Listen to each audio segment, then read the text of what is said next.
In Hollywood and in the industry and the stuff we do, there's a lot of like insider secrets to keeping your career going, and a lot of insider secrets to making things tick.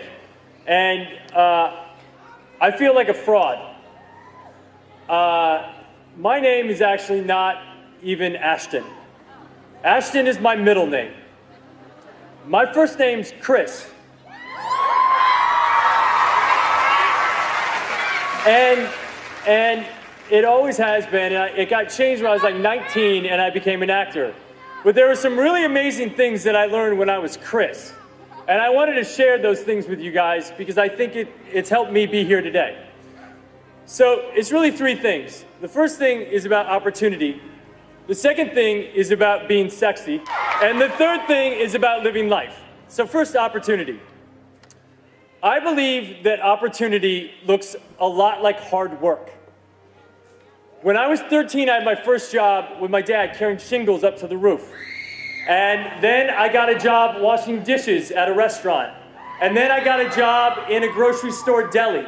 And then I got a job in a factory sweeping Cheerio dust off the ground.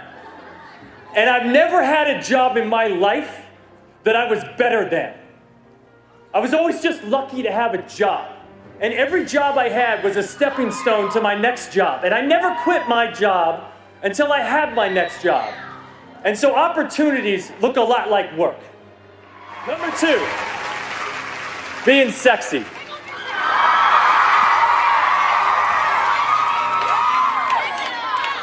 The sexiest thing in the entire world is being really smart. And being thoughtful, and being generous. Everything else is crap, I promise you. It's just crap that people try to sell to you to make you feel like less. So don't buy it. Be smart, be thoughtful, and be generous. The third thing is something that I just relearned when I was making this movie about Steve Jobs. And Steve Jobs said, when you grow up, you tend to get told that the world is the way that it is. And that your life is to live your life inside the world and try not to get in too much trouble and maybe get an education and get a job and make some money and have a family. But life can be a lot broader than that when you realize one simple thing. And that is that everything around us that we call life was made up by people that are no smarter than you. And you can build your own things. You can build your own life that other people can live in. So build a life. Don't live one, build one. Find your opportunities and always be sexy. I love you guys. You got to become a risk taker. Write that down. Viscott said, if you're not willing to risk, you can't grow. And if you can't grow, you can't become your best. And if you can't become your best, you can't be happy. And if you can't be happy, then what else is there? You know what? I saw Dr. Norman Vincent Peale 23 years ago. But for 13 years, I wouldn't take the chance. For 13 years, I was living in my comfort zone. For 13 years, I kept saying, Les Brown, you can't do that. Les Brown, you can't have that kind of audience. Les Brown, you don't have the oratorical skills. You don't have the knowledge. You don't have the money. I kept saying, I can't do that. There's an old African proverb that says, if there's no enemy within, the enemy outside can do us no harm. Bishop talks about the enemy in me. If there's no enemy within, how many of you know that you've been your own worst enemy? Raise your hands. So you've got to be willing to get outside your comfort zone. And no one could have told me that the willingness to get outside of my comfort zone, the willingness to fail, the willingness to try, to experiment, the willingness to take some chances, the willingness to do something I'd never done, that in the last 12 years, for 13 years, I didn't do it. I convinced myself I couldn't do it. Then the last 12 years, I've earned in excess of $14 million. Let me tell you something. $14 million, a good garden and a healthy hog, and you can make it through the winter in Birmingham, Alabama. Do you hear me?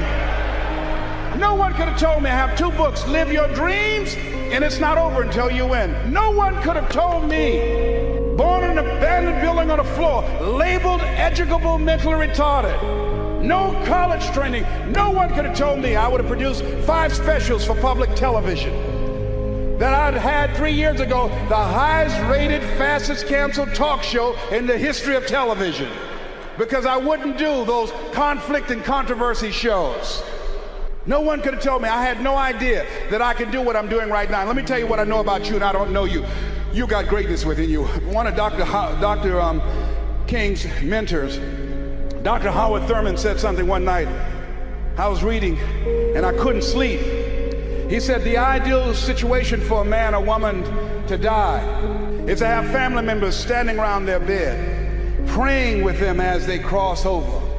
He said, but imagine, if you will, being on your deathbed and standing around you are the ideas, the dreams that have been given to you by life, the talents, the gifts that you've never nurtured, that you never developed, the skills that you never did anything with, standing around your bed looking at you with large, angry eyes, saying, we came to you. Only you could have given us life. And now we must die with you forever. And the question is, if you died now, what dreams, what ideas, what talents, what abilities, what skills, what books, what sermons, what seminars, what businesses will die with you? Miles Monroe said the wealthiest place on the planet is not in the Far East, where they have oil in the ground. It's not in South Africa, where they have diamond mines. He said the wealthiest place on the planet is the cemetery, because there you'll find dreams not pursued, books never written, songs never sung, sermons never delivered, businesses never erected, talents never nurtured, skills never developed. You survived 1 out of 40 million sperms. You were born to win. God wants you to be rich and wealthy and successful and to live the abundant life. You must affirm that for yourself every day. So as you look at yourself and you look at your life and you look at your circumstances, as you work on your goals and your dreams, here's some things I want to give you. Write this down. Hold yourself to high standards. See, what if Bishop T.D. Jakes had decided, when he first received the idea of the Manpower Conference, that it could not be? What if he'd allowed that idea to die? We would not be here. See, many of you here, you are pregnant with some ideas. I'm telling you what I know. I will leave here this afternoon, tonight, in 1 hour, doing what I'm doing now. In 1 hour, I'll earn in excess of $150,000. I had no idea that I had the capacity to do what I'm doing right now. You've got genius in you. You're made in the likeness and image of God. You've got greatness in you. You have some special stuff in you. You showed up with it. So as you look at your life and you decide to become a risk taker, make it okay to fail, to experiment, trial and error. Repeat after me, please. No test, no testimony. Yeah, you're gonna face some hard times. What's the first thing they say when you get on an airplane before they take off? Fasten your seatbelt. Why? Because you will experience some turbulence before you reach a comfortable altitude.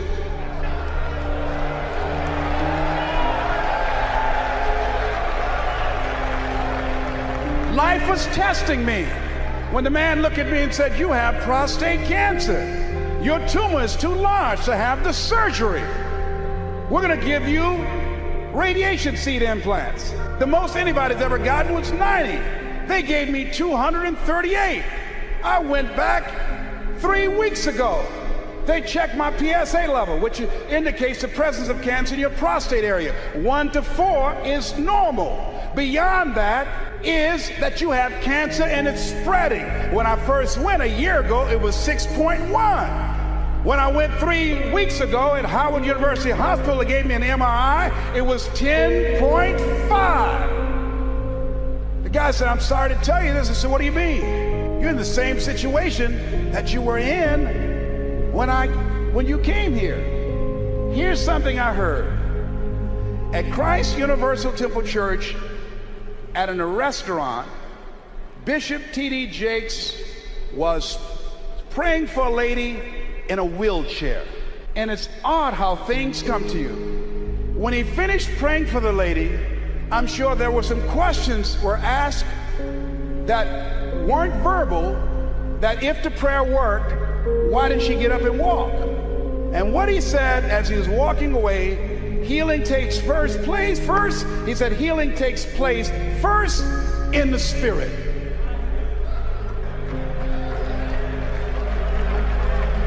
It didn't matter about his numbers. It didn't matter about their diagnosis.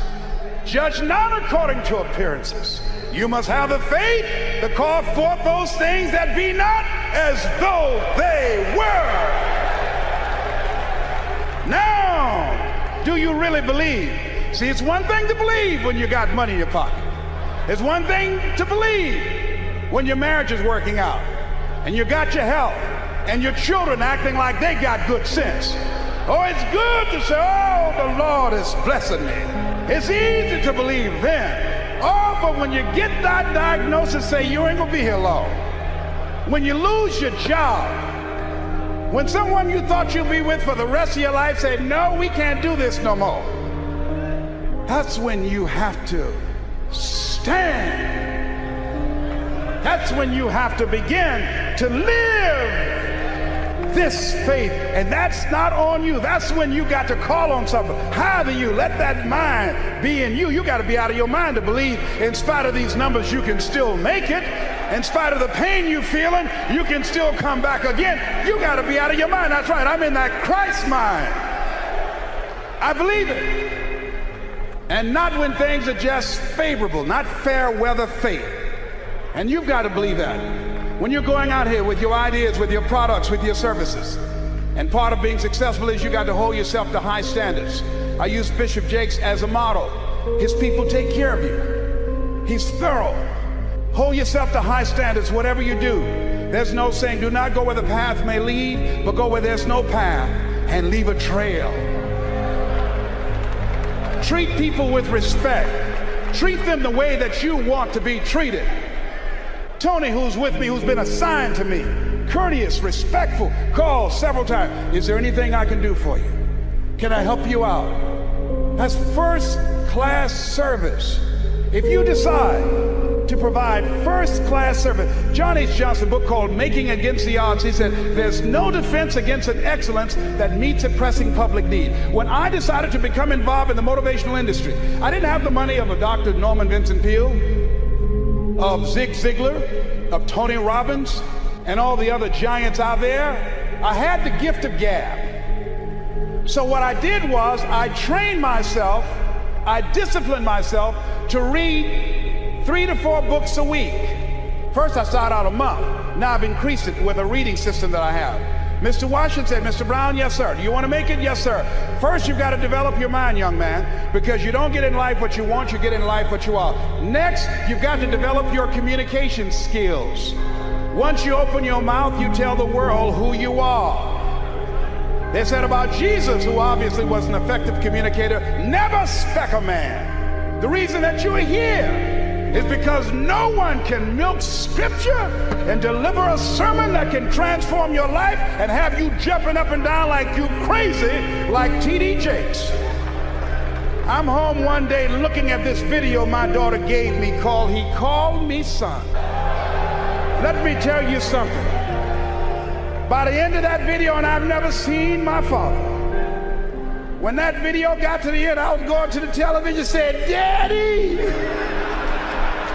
Daddy, come back, Daddy!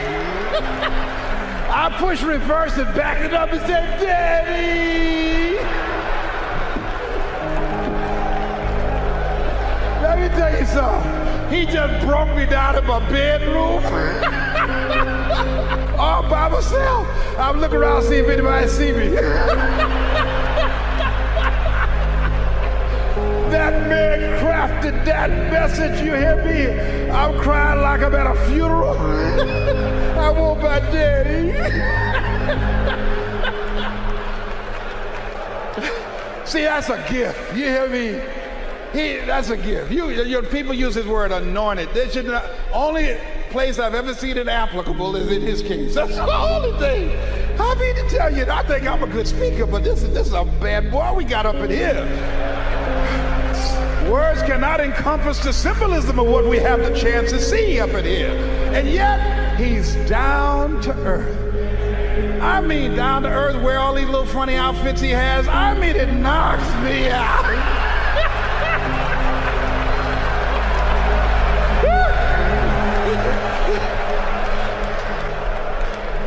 And let me tell you what my daughter said to me. My daughter, my oldest daughter, is on his advanced team. She said, you know what, I was listening to Dion last night, and I think I'm gonna call Bishop Jake's daddy too. I said, I wish you would. I mean, I will throw you out here right now and break his leg by calling him daddy. Now here's how I want you to write this down. Write down, take responsibility for your life. Take responsibility for your life. Now that's very important. Remember what Bishop said last night about Adam? Adam, when God asked him what happened, Adam did not want to take responsibility for what he had done. Men have always tried to escape that. So the reason I'm telling you that we got to start owning our stuff as men. Write down the next R, and that is not only responsibility, but be resourceful. A lot of men, I don't have it. I had it, I'll give it. If the women had that kind of attitude, the children would starve to death. The reason that they eat, the reason that they have some place to stay and to lay their heads and have clothes on their backs, because the women decide, I'm going to make it happen no matter what, and they're resourceful. My mama raised 7 without a man. She cooked. She cleaned houses. Here's something else that will cause you to reach your goals when you leave here. Write this down. Reasons, compelling reasons. While you're here, when you make this covenant with God, when you decide to live like a conqueror, when you decide to become more successful, to create wealth, to be a change agent in your community, what is it that can keep you on the straight and narrow, that will cause you to keep your commitment to your commitment? I used to do door-to-door sales with a man named Sam Axelrod. Sam Axelrod was intrigued by me because when he came to pick me up, he didn't have to blow his horn. I was downstairs waiting for Sam when he came around the corner. And unlike the men that work with him and other young people, when it got dark and Sam blew the horn, everybody ran to the station wagon. And they would do a head count. And they'd say, who's here? So everybody's here except Les. And they say, hey, Les, come on.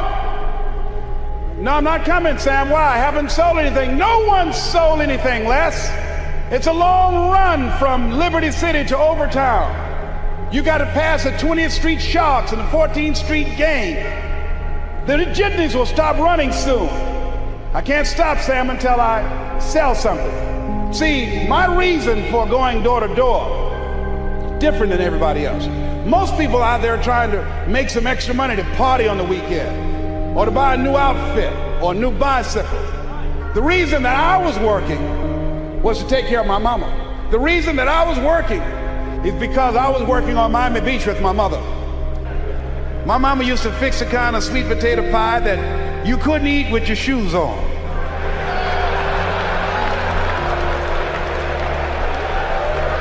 You had to take your shoes off so you can wiggle your toes. And when we would go door to door, sometimes as late as 10 o'clock at night, I would knock on the door. Who's there? Would you like to buy a nice working television set? No money down? Boy, are you crazy? Yes, I am crazy. I'm crazy about my mama, and I'm going to take care of her. And I'm going to sell a television set tonight, and it might as well be you.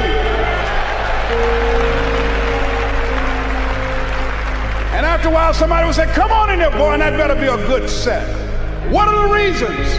Write down while you're here at this Manpower Conference. Write down 5 compelling reasons of why you're going to keep your commitment to change your life. Keep your commitment never to go back to the life that you once lived. Keep your commitment to creating wealth for yourself, to taking care of your children, to be more responsible, to manifest Christ in you, in your life, in your community. Keep your commitment to live a life of contribution, to keep your commitment to be a conqueror, and to act like it, and to have authority and dominion over everything in your life. What are those reasons? I got on one of my tapes, if life knocked you down, try and land on your back, because if you can look up, you can get up. Your reasons will help you to get back up again. They'll be your rod and staff to comfort you. So you got to write down 5 reasons on everything that Bishop is saying, and Bishop Merritt and all the different speakers and the relationship seminar that Brother Lewis Greenup will do. How you will incorporate the principles from this Manpower Conference in your life and live them and manifest them and support them. Now here's one second to the last thing. Let us say together, you got to be hungry. Hold on. Mr. Walsh said, Mr. Brown, what do you want to do? Well, sir, I'd like to be a disc jockey. Mr. Brown, if you want to be a disc jockey, you got to be hungry. What do you mean by that, sir? You've got to be willing to do the things that others won't do in order to have the things tomorrow others won't have. He said you got to work on yourself, develop your mind. You don't get in life what you want, you get in life what you are. Always strive to get on top in life, because it's the bottom that's overcrowded. You got to be hungry. I said, yes, sir, I'm hungry. I want to be a disc jockey, sir. He said, is that right? I said, yes, sir. He said, start listening to Paul Harvey. Start listening to people who are effective communicators. Be conscious of what you're saying and how you're saying it, because how you express yourself, once you open your mouth, you tell the world who you are. See yourself as a radio disc jockey. Start working to get sponsorship. Start creating the radio format that you want. Start developing your personality. I said, wait a minute, sir. I said, I want to be a disc jockey. I don't have a job yet. And then he quoted Whitney Young. He said, it's better to be prepared for an opportunity and not have one than to have an opportunity and not be prepared. You got to be hungry.